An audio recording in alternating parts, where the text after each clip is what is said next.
চট্টগ্রাম নগরীর bus terminal থেকে বাস signal সড়ক পানির নিচে, দুর্ভোগে লাখো মানুষ।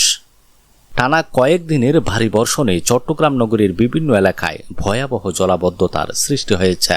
বিশেষ করে নগরীর বাস টার্মিনাল থেকে বাস সিগন্যাল পর্যন্ত কয়েক কিলোমিটার সড়ক এখন চাঁদগাঁও থানার মোহরা শিল্প এলাকার বিস্তীর্ণ অংশ পানির নিচে তলিয়ে গেছে। টানা কয়েকদিনের বৃষ্টির পানি নিষ্কাশন না হওয়ায় চরম দুর্ভোগে পড়েছেন হাজার হাজার পথচারী, চাকুরিজীবী, শিক্ষার্থী, যানবাহনের চালক ও ব্যবসায়ীরা।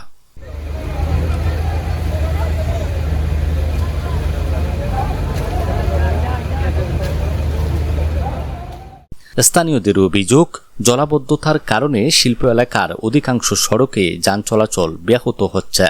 অনেক কারখানা ও ব্যবসা প্রতিষ্ঠানে কর্মীদের সময় মতো পৌঁছাতে না পারায় উৎপাদন কার্যক্রমও বিঘ্নিত হচ্ছে। বিভিন্ন স্থানে হাঁটু থেকে কোমর সমান পানি জমে থাকায় ছোট যানবাহন চলাচল প্রায় বন্ধ হয়ে গেছে। বাধ্য হয়ে অনেক মানুষকে পানির মধ্য দিয়ে কর্মস্থলে যেতে হচ্ছে। এদিকে কয়েকদিনের টানা বর্ষণে নগরীর আগ্রাবাদ, হালিশহর, বাকুলিয়া, চকবাজার, কাতালগঞ্জ, পতেঙ্গা, কুয়াইশ, আকমল আলী রোড, মুরাদপুর সহ আরও অনেক এলাকায় জলাবদ্ধতা দেখা দিয়েছে। কোথাও কোথাও বসতবাড়ি ও দোকানপাটে পানি ঢুকে পড়েছে। নিচু এলাকায় বসবাসকারী মানুষ সবচেয়ে বেশি দুর্ভোগে রয়েছেন।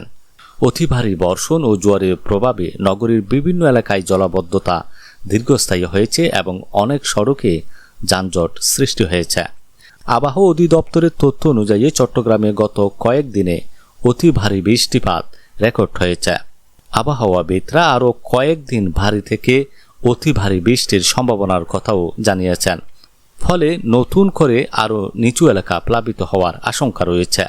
স্থানীয় বাসিন্দারা দ্রুত জলাবদ্ধতা নিরসনে ড্রেনেজ ব্যবস্থা সচল করা, খাল নালা পরিষ্কার রাখা এবং পানি নিষ্কাশনের কার্যকর উদ্যোগ গ্রহণের দাবি জানিয়েছেন। তাদের অভিযোগ, দীর্ঘ সময় ধরে পানি জমে থাকায় জনজীবন বিপর্যস্ত হয়ে পড়েছে এবং নগরবাসীকে বারবার একই দুর্ভোগের মুখোমুখি হতে হচ্ছে। নগরবাসীর প্রত্যাশা, সংশ্লিষ্ট কর্তৃপক্ষ দ্রুত কার্যকর ব্যবস্থা গ্রহণ করে জলাবদ্ধতা নিরসনে স্থায়ী সমাধানের উদ্যোগ নেবে, যাতে ভবিষ্যতে সামান্য বা টানা বর্ষণেও নগরবাসীকে এমন চরম ভোগান্তির শিকার হতে না হয়। শহীদুল আলম, চাটগাঁর মিডিয়া।